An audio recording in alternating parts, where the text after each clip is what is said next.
The incidence of cancer is increasing, and the increase is also seen in the females. The lifetime risk of developing cancer in a woman has been estimated to be around 30 to 39%. Now, what does that connote? We all know that anybody with cancer is prone to a lot of major complications, which simply increases the cost of treatment. And in addition to that, it also brings in a lot of financial, psychological, and psychiatric disturbances in the family due to the disease and the attendant complications. The most common tumors which are seen in women are the breast, cervix, the colorectal malignancies, and others. Now, what are the causes of these? We define what is known as a risk factor. The risk factors are defined as factors which increase the risk of this patient getting a cancer. They can be divided into two: modifiable and non-modifiable risk factors.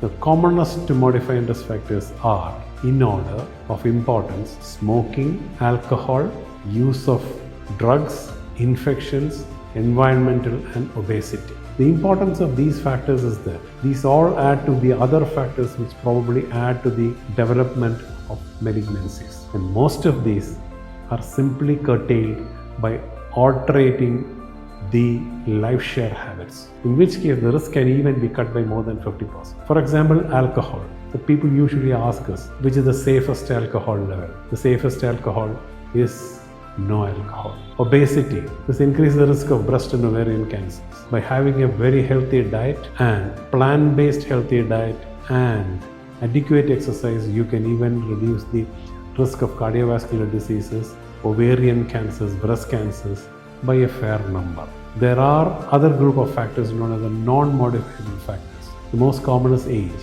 As the age advances, your propensity for getting cancer too increases. And it has been estimated that around about 80% of cancers usually occur in people above the age of 55. The other parameters are one, age. In addition to age are, number one, your genetic and hereditary factors. How do they play a very important role in this? There are certain characteristics of hereditary cancers. Number one, multiple members in the same family will be involved.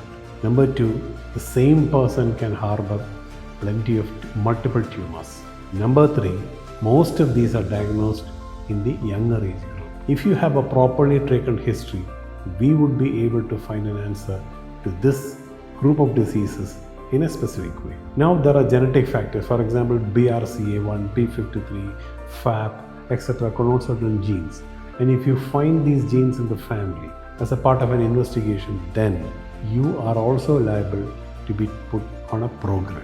And in order to solve these issues, we have what is known as a screening program. And mind you, screening programs are usually done in the non-involved age group.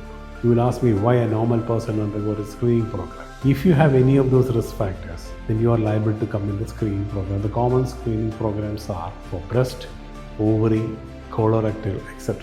And you have certain syndromes like the Lynch-Lee-Fromeni. If you are liable to get one of these genetic markers, you need to be taken up for a screening program. Now, why do you want a screening program? The aim of a screening program is to diagnose cancers very early before they become very invasive ones.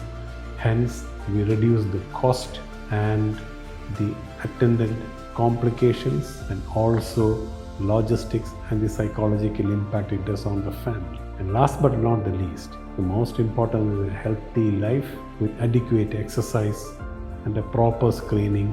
And if you have any problems, please meet your local physician and get yourself examined properly.